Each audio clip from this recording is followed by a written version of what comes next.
Monsieur le Président de l'Assemblée nationale, honorables députés, ci laaj yi ñëw defe naa samay collaborateur am na yu bëri yoo xam ne évacué nañ ko laaj nañu ci mesure de baisse yi ma fàttali ni dañoo donn réew mi déjà en état de crise mooy bor bi nga xam ne bàyyil nañ ñu ko fi te dañ ko gasoon suul nëbb ko crise boobu nag crise dafa ñëw teguwaat ci kawam donc nous sommes en double crise mooy li xew ci Moyen-Orient ak conséquences yi mu am ci àdduna bi yépp boobu ak léegi réew yi nga xam ne amuñoon problème bi ñu am sax réew yi nga xam ne amuñu problème bi ñu am ñun ñoom ñépp daanaka yokk nañu seen i njëg soo jëlee zone UEMOA bi pratiquement réew yépp yokk nañu seen prix carburant ci ñetti weer yi amul bu des mennum Sénégal moo fi defagul augmentation ci carburant bi boo xoolee réew yi ñu ëpp doole fuuf ba ci réewu tugal yi demoon nañu ba commencé am ay problème approvisionnement ci carburant pour le moment ñi ngi sant yàlla amaguñu problème boobu li muy firndeel mooy ñun bi ñu egsee suñu principale priorité c'est d'abord une priorité sociale mooy nu ñuy def ba wàññil askan wi coono gi ñu dund yàlla xam na ne bu ñu fi fekkoon réew boo xam ne donn nañ ko ci un taux d'endettement de 70%, 75%, 80% sax kon tey njëg yi mun nañ ko wàññiwaat de moitié mais malgré tout bi ñu egsee laa ne la mettre en place un comité ñu liggéey ci primature ba aboutir première mesure de baisse yi nga xam ne ministre yi fàttali nañ ko léegi am na première mesure de baisse yi nga xam ne ceeb beeg diwlin beeg suukar beeg ñoom seen la woon deuxième mesure de baisse bi ñu def ko ci électricité bi ci carburant bi muy super bi muy gasoil bi ak yeneen yu ni mel kon loolu li muy firnde mooy ñun lu ñuy teel mooy askan wi ministre des finances wax na ko léegi bi crise bi amee au Moyen-Orient yéen budget bi ngeen voté fii yéen a ngi ko voté woon sur une prévision baril pétrole à $64 tey ñi ngi ci double bi te suñuy wax pétrole du rek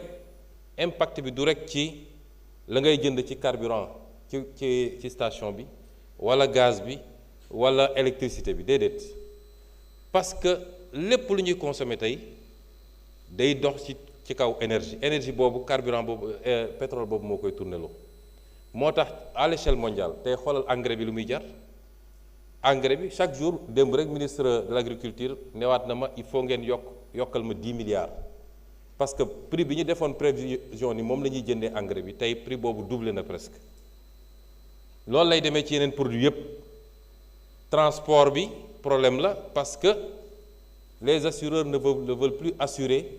les navires yi nga xam ne dañu war a transporter carburant surtout jóge ci golfe bi donc impact yi ci tous les secteurs de la vie la lan moo tax nag ma ne ministre bi xaaral parce que impact yi fàttali nañ leen ko normalement ci année bi suñu jëlul benn mesure de hausse subvention yi rien que sur les produits d'hydrocarbures dina dépasser 1000 milliards ci budget boo xam ne 5000 milliards la ça veut dire que 1/5 budget bi ñu ngi koy joxe subvention normalement moroon naa def li pays sous région bi yëpp def ne ko yokk leen attention li may wax tekkiwul ni duñu yokk dinañu résister ba fu ñu mën a résister lu ñu mën a def pour bañ a répercuter les conséquences de cette crise sur les populations dañ ko def waaye à l'impossible nul n'étant tenu bu ñu demee ba xam ne mënul nekk it dañ dellu si ci askan wi ne leen lii mënatul nekk faw ñu yokk li tax nag ma jàpp ni mënoon nañu ut yeneen solution mooy suñuy état nañ daan fonctionner dañuy seet li gën a yomb ci état bi li gën a yomb ci état bi mooy ñu singali subvention bi loo wax rek ñu ne subvention bi mais soo jëlee lu mel ni hydrocarbure état bi day fayee ko ay taxes di subventionné ci beneen côté bi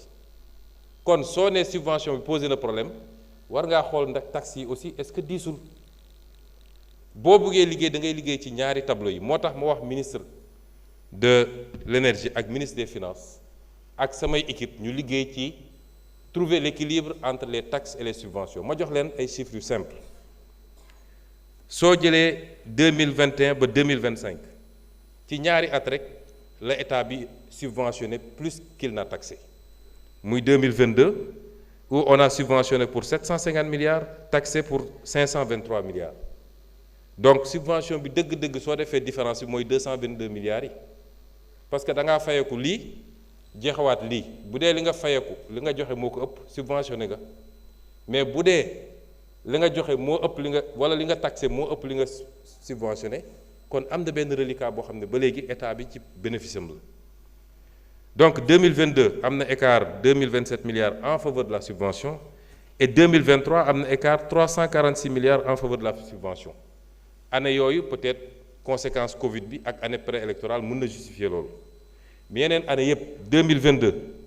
on a subventionné pour 237 milliards on a taxé pour 450 milliards soit 2 fois plus de taxes que de subventions. Pour 2024,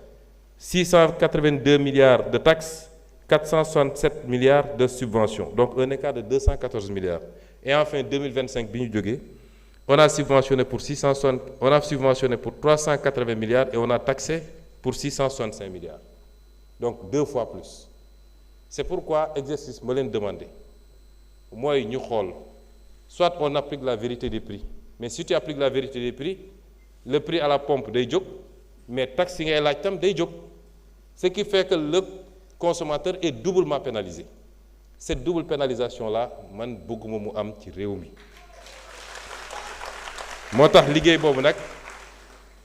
dinaa ci jot ci fan yi boo jëlee ci mbay mi subvention ci mbay mi mun nañ ci dugg it parce que ñi ngi def subvention bu bëri ren on est à 130 milliards de subvention ci mbay mi ñu ne ma ba léegi doyul ñu ngi may laajaat 10 milliards pour subvention bi mais y a le principe de la subvention ak kan mooy capter subvention bi dëgg-dëgg baykat yi capter wuñu subvention bi parce que le ciblage n'est pas bon noonu la demee d'ailleurs ci carburant bi parce que wax nañu léegi ciblage bi da ngay gis koo xam ne am na moyen mais tey daanaka fayul dara day bénéficier subvention bi ñëw gaare sa 4x4 boo xam ne essence ay consommé mu leer ni kii am na moyen mais moom day bénéficier ci subvention bi or la subvention par essai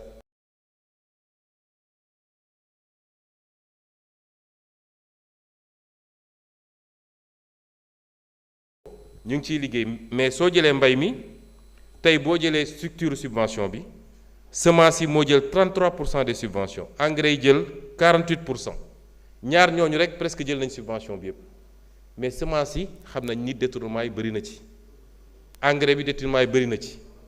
moo tax non seulement il faut ñu revoir la structure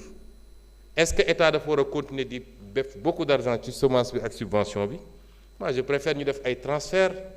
aux producteurs ñoom ñu tànn lu ñu bëgg a jënd mais nga orienter subvention bi beaucoup plus ci mécanisation et équipement bi orienter ko beaucoup plus ci def ay forage partout ci Sénégal ba nit ñi mën a bay noor bay nawet ci loolu lañ jëm kon li ngeen tudd ci la jëm ci njëg yi malgré la double crise que je viens de dire ñu ngi ci ba léegi laaj nañ ma nag ci train de vie de l'État bi ñu ñëwee ba léegi ci loolu la ñuy liggéey nu ñuy def ba réduire train de vie de l'État